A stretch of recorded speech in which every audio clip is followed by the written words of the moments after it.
Welcome to my watercolor drawing channel. Today we are watching a painting inspired by a location sourced from Google Earth. Why not travel the globe and I suppose take in the sights from the nice comfortable chair in your own home. Last week I ventured to Greece and found this beautiful scene on the coastline. Now I must apologise for the lighting during this video. It's quite an overcast day here in Tasmania. The cloud density changed quite a lot, and so did the light as a result. So I ended up turning on the room light towards the end. So there will be a warm cast effect in the video. I'll begin the drawing of the major shapes with the most of the detail on the house itself. Now the remaining image I kept quite loose. I wanted to ensure that I was able to capture the beautiful architecture of the building and the shadows from the late afternoon sun. I'm using a range, well, the palette I'm using, you can see there is a Mission Gold 18 well palette. I'll run through the colours a little bit later. But my first wash is a simple one, a cerulean blue chromium for the blue sky with yellow ochre, hence a yellow medium and transparent pyrrole orange for the warm glow coming from the direction of the setting sun. You can see a bit of an orange gradation on the image. This was done post-process, I just wanted to see what it was like. But I definitely toned that back quite substantially in the final painting. Once the initial wash was dry, you can see I'm putting in now some of the shadows, darkest shadows on the roof. And then moving on to the building in the backyard. Now, whether it's a shed or even servants' quarters, the place looks to be quite extravagant, so yeah, I'm actually not sure. In regards to the colours that I'm using, I'll run through the list starting in the top right, beginning with Payne's Grey, then Prussian Blue, French Ultramarine, Phthalo Blue, Ultramarine Violet, Cerulean Blue, Prussian Green, Sap Green, Lemon Yellow, Hansa Yellow Medium, Yellow Ochre, Raw Sienna, Transparent Pyrrole Orange, Permanent Red, Quinacridone Red, Burnt Sienna, Burnt Umber, and Shadow Violet. I find that I have used nearly all of these colours except for the Ultramarine Violet. It's probably the only colour that I actually did not use. I think a little bit of the Prussian Blue might have got in there. It was just, very randomly though.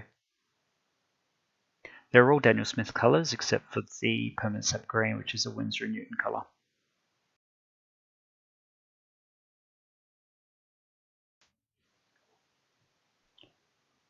Now I was very conscious of the amount of contrast that I was giving the front of the house.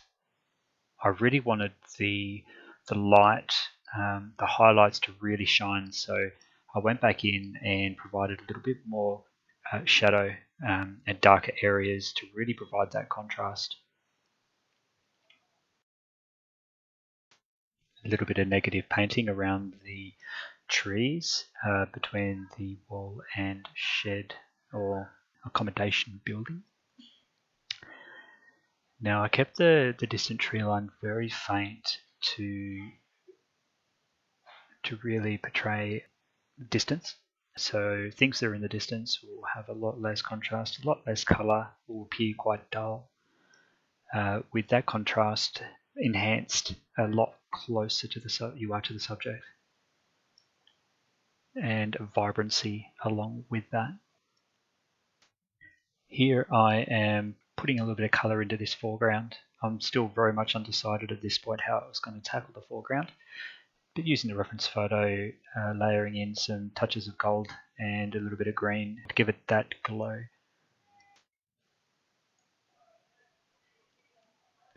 Now I'm just going back into the building and the shadows, enhancing or darkening those shadows up. I'm really wanting to emphasize the highlights on the front of this building. So providing a little bit of darker shadow, I'm hoping will achieve that.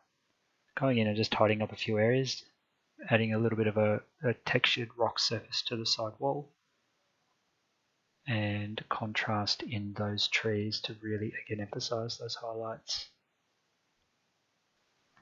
The one area that I found quite difficult in this painting is the foreground.